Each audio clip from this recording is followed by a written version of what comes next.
Welcome to Avoidant Decoded. If you're serious about understanding relationship patterns, protecting your peace, and seeing the truth without illusions, you're in the right place. Consider joining the membership if you want deeper insights and real conversations that go beyond the surface. Some people don't break your heart in obvious ways. They slowly rewrite reality until you start questioning your own worth. They play the victim so convincingly that you end up apologizing for things you didn't even do. And by the time you see it clearly, the damage is already done. The real question is, how do you recognize it before it's too late? And more importantly, why do you keep letting them back in? I've said this before, and I'll say it again.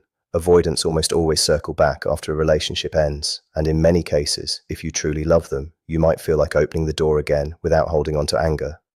But there are moments when their behavior goes far beyond what should ever be accepted. Yes, avoidant patterns can heal in the right environment. Growth is possible when someone is self-aware and genuinely willing to change. But there are certain actions that reveal something deeper than attachment wounds. They point to character issues, things like lack of empathy, respect, and integrity. And those things don't just disappear with time or understanding. This is where it becomes important to separate fear-based avoidance from selfish or manipulative behavior. Someone who is avoidant but sincere will show remorse, take responsibility, and make real efforts to improve. But when someone crosses certain lines, it's no longer about attachment style. It's about who they are as a person. One of the biggest red flags is when they start dating or entertaining other options during no contact. If they went out with other people, got emotionally or physically involved, or even just tested the waters while you were apart, that says a lot. It doesn't matter if it was something small or something serious. The moment they involve someone else romantically during that time, it changes everything. Some people will tell you to be understanding in this situation, to give them grace because of their avoidance, but you have to be honest with yourself. Can you truly accept what they did and move forward without resentment? If you can't say yes with full certainty, then taking them back will only lead to stress and emotional conflict later. When someone does that, it shows a lack of respect for what you shared. It reveals that they see relationships as replaceable rather than something meaningful and unique. Instead of working through their emotions, they look for alternatives. Instead of facing the discomfort, they distract themselves. An avoidant who genuinely values you doesn't rush to fill the space with someone else. They sit with the loss, they reflect, they process. But when they immediately move on or explore other options, it shows they're avoiding their feelings instead of growing from them. That pattern doesn't just disappear, it repeats, because they never actually deal with what's underneath. They just keep running from it. It also shows they struggle to handle emotional complexity. Missing someone while being afraid of closeness is uncomfortable, but that's exactly what growth requires. If they can't stay present with that, they won't be able to build something stable in the future. When someone treats love like something that can be easily replaced, it means they never fully understood the depth of what they had. Real connection isn't interchangeable, and if they don't see that, they're not capable of sustaining something meaningful. On top of that, there's the lack of consideration for how their actions affect you. If they truly cared, they wouldn't add more pain to an already difficult situation by openly pursuing others. That level of disregard points to a deeper selfishness that doesn't belong in a healthy relationship. Saying they were just trying to move on or explore options doesn't make it okay. If someone leaves because they're not ready for commitment, they don't immediately look for the same thing somewhere else. And if they do, it tells you the issue wasn't commitment itself, it was commitment to you. Another major red flag is when they come back and dismiss your feelings about what happened. If they tell you that you're overreacting, too sensitive, or being dramatic, that's a serious problem. When someone minimizes your pain, they're showing you they can't take responsibility for how their actions affected you. That kind of emotional invalidation is damaging. It creates a dynamic where your feelings are constantly pushed aside. A person with real empathy understands that impact matters. Even if they didn't intend to hurt you, they acknowledge that they did. They show care, accountability, and a willingness to make it right. But when someone downplays your experience, they're protecting their own ego instead of respecting your reality.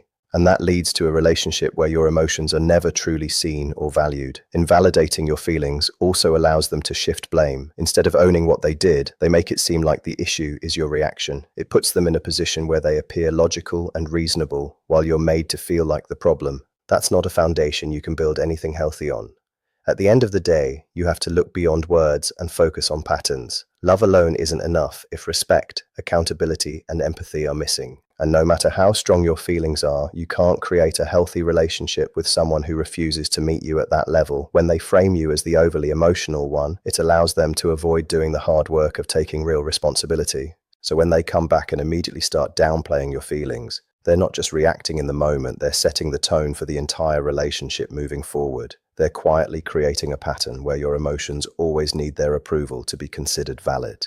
Over time, this makes you second-guess yourself. You start wondering if you're overreacting, if your feelings are too much, or if your expectations are unreasonable. And that's exactly how self-trust begins to break down. This kind of behavior isn't harmless. It's a subtle form of emotional manipulation that slowly erodes your confidence in your own reality. When someone constantly minimizes how you feel, it damages your ability to stay grounded in your own emotional truth. If they can't show empathy for the pain they caused before, they won't suddenly develop it later. What you're seeing is a preview of how they will respond every time you're hurt in the future, with dismissal, excuses, or blame being shifted back onto you. And this doesn't get better on its own. In fact, it usually gets worse. The more they realize they can avoid accountability by invalidating you, the more they'll rely on that pattern. A healthy partner doesn't need to fully understand your emotions to respect them. They don't argue with your feelings or try to prove them wrong. They acknowledge them, even when they see things differently. But when someone refuses to validate how you feel, they're showing you that your inner experience doesn't matter to them. And without that, real intimacy simply can't exist. Saying they're just being logical or trying to help you see clearly doesn't excuse this behavior. Real communication starts with understanding, not dismissal. Feelings should be acknowledged first, not shut down at the beginning of the conversation. When someone leads with invalidation, it shows they care more about being right than about staying connected to you. Another major warning sign is when they come back without taking real responsibility for what they did.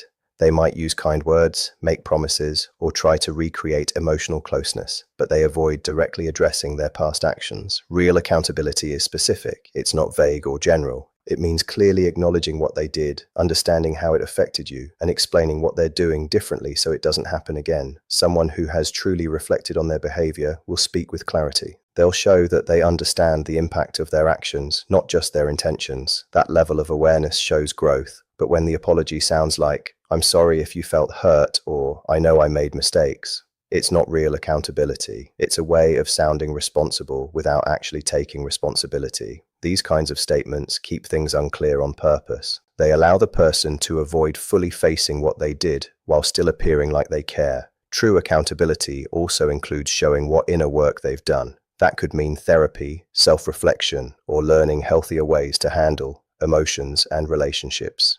Without that, their return isn't based on growth, it's based on comfort or convenience.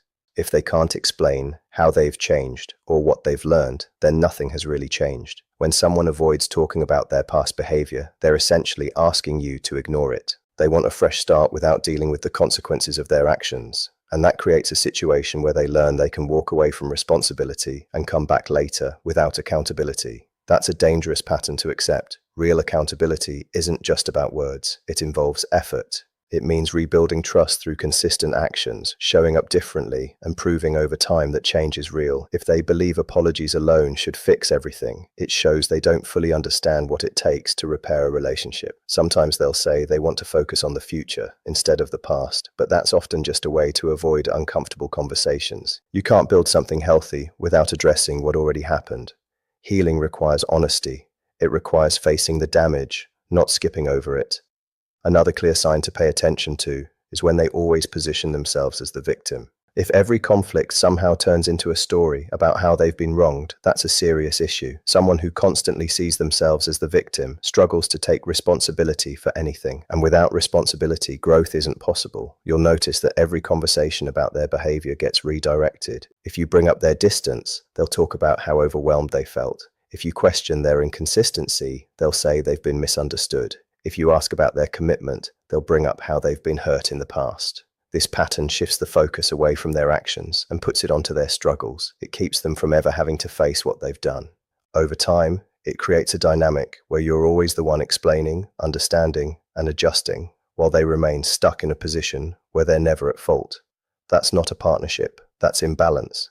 When someone turns every situation into proof that they're the one who's been hurt, it becomes nearly impossible to have honest conversations, because no matter what you say, the focus will always come back to them. And in that kind of environment, your needs slowly disappear. At some point, you have to recognize that emotional maturity means being able to look at yourself honestly, even when it's uncomfortable. If someone can't do that, they won't be able to build something stable or healthy with you. Patterns always reveal the truth. And when those patterns show avoidance of responsibility, lack of empathy, and constant victimhood, it's not something love alone can fix.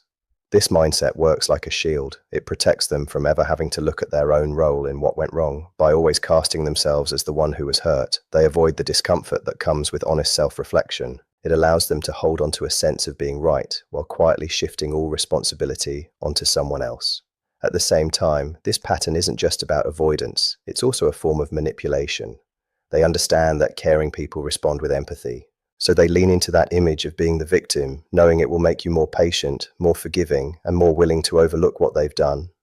Over time, this creates a bond that isn't healthy. It's built on emotional confusion and imbalance rather than mutual respect. When someone operates like this, it shows a deeper belief that they shouldn't have to answer for how their actions affect others. In their mind, they're always misunderstood, always treated unfairly, and because of that, they never develop the level of accountability or empathy that real relationships require. You'll often notice a pattern in the stories they tell. There's usually a long history of people who have wronged them, past partners, friends, family, even co-workers. But what's missing is any real ownership of their part in those situations. That alone should tell you a lot. When someone is always the victim in every story, they're usually the one constant in all those problems. This becomes even more obvious when they try to come back into your life. Instead of acknowledging what they did, they present their return as if they're doing you a favor. It's framed like they're forgiving you or giving you another chance, rather than recognizing that they are the ones who need to rebuild trust. Then there's a line that should never be crossed: humiliation. If they ever went out of their way to embarrass you, tear you down, or attack your dignity, that's not something to overlook.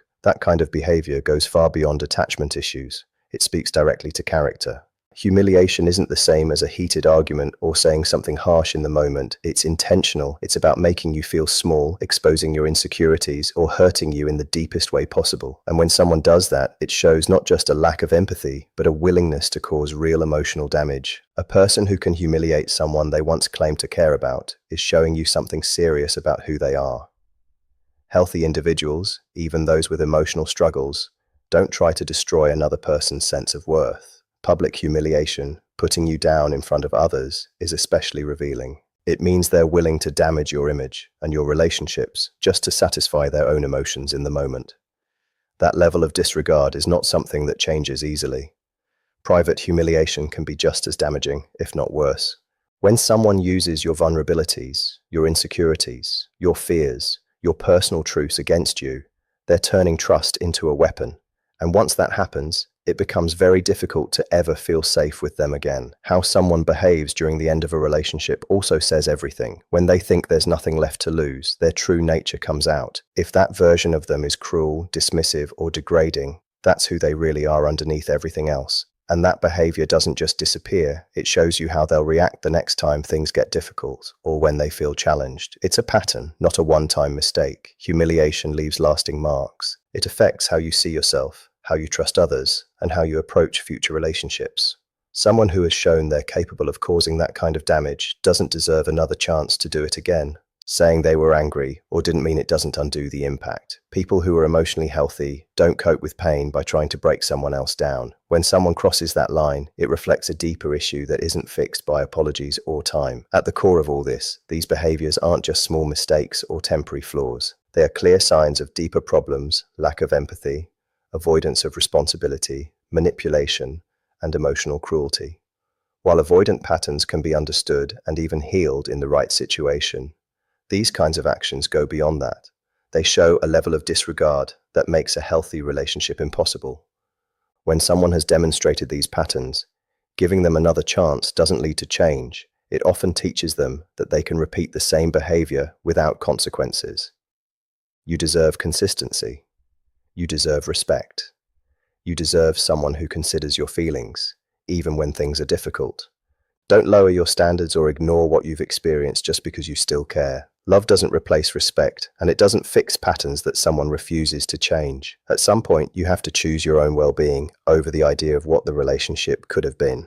Because the truth is, someone who has shown you this level of behavior has already shown you what they're capable of, and that's something you shouldn't ignore. What's being described here goes beyond typical relationship conflict or even common attachment struggles. It points to patterns where someone consistently avoids accountability by reshaping reality in their favor. When a person repeatedly casts themselves as the one who's been wronged, no matter the situation, it creates a dynamic where growth becomes almost impossible. Real self-reflection requires discomfort, and if someone is committed to avoiding that discomfort at all costs, they'll keep deflecting responsibility. Over time, this can distort your sense of reality. You might start questioning your own reactions, wondering if you're too sensitive or misunderstanding things. But a consistent pattern where one person is always the victim and never part of the problem is not a coincidence. It's a defense mechanism.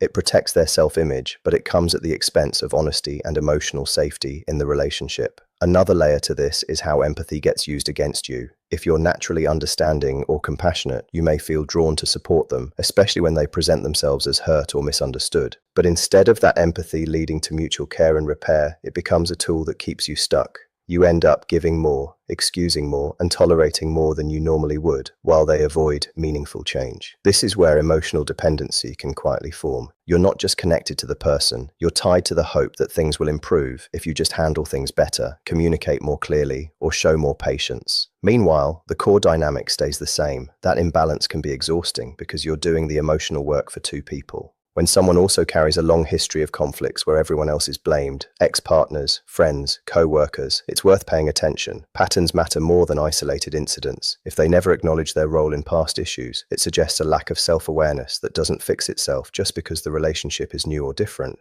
The idea of them returning and framing it as generosity is another subtle but powerful shift in perspective. Instead of recognizing their own mistakes or the damage caused, they position themselves as the one offering forgiveness or giving you another chance. That reversal can be confusing, especially if you've been hurt, because it reframes the entire situation in a way that minimizes your experience. Then there's the issue of humiliation, which operates on a completely different level. Disagreements and arguments happen in any relationship, but humiliation is intentional. It targets your sense of worth. Whether it's done publicly or in private, it's meant to lower you, to make you feel small or exposed. That kind of behavior doesn't come from momentary frustration. It reflects something deeper about how that person handles power, vulnerability, and control. When someone uses your insecurities or personal details against you, it breaks a fundamental boundary of trust. Intimacy requires safety, and once that safety is used as a weapon, it changes how you experience closeness. You may find yourself holding back, second-guessing what you share, or feeling guarded even in moments that should feel secure. What makes this especially important is that these patterns tend to repeat. If someone has shown a willingness to cross those lines, it's not something that disappears just because time has passed or apologies were made. Change requires consistent effort, self-awareness, and accountability, not just words or temporary behavior shifts. It's also important to separate empathy from tolerance. You can understand that someone has their own wounds or struggles without accepting behavior that harms you. Recognizing where that line is can help you stay grounded in your own values instead of being pulled into someone else's narrative. At the core of all this is the idea of emotional responsibility. Healthy relationships rely on both people being able to acknowledge their impact, take ownership when they've hurt each other, and work toward repair. When one person refuses to do that, the relationship becomes one-sided, no matter how much effort the other person puts in. Stepping back from these dynamics isn't about being harsh or unforgiving. It's about recognizing what is and isn't sustainable. Respect, empathy, and accountability aren't high standards. They're the baseline. And when those aren't present, no amount of patience or understanding can make the relationship truly healthy. This isn't about their excuses, their past, or their promises. It's about what they showed you through their actions. When someone repeatedly avoids responsibility, manipulates your empathy, and crosses the line into disrespect, they're revealing exactly who they are. Real connection requires accountability, empathy, and mutual respect, and without those, nothing healthy can grow. So the real power is in choosing yourself, walking away with clarity, and refusing to give access to anyone who has already proven they can't value it.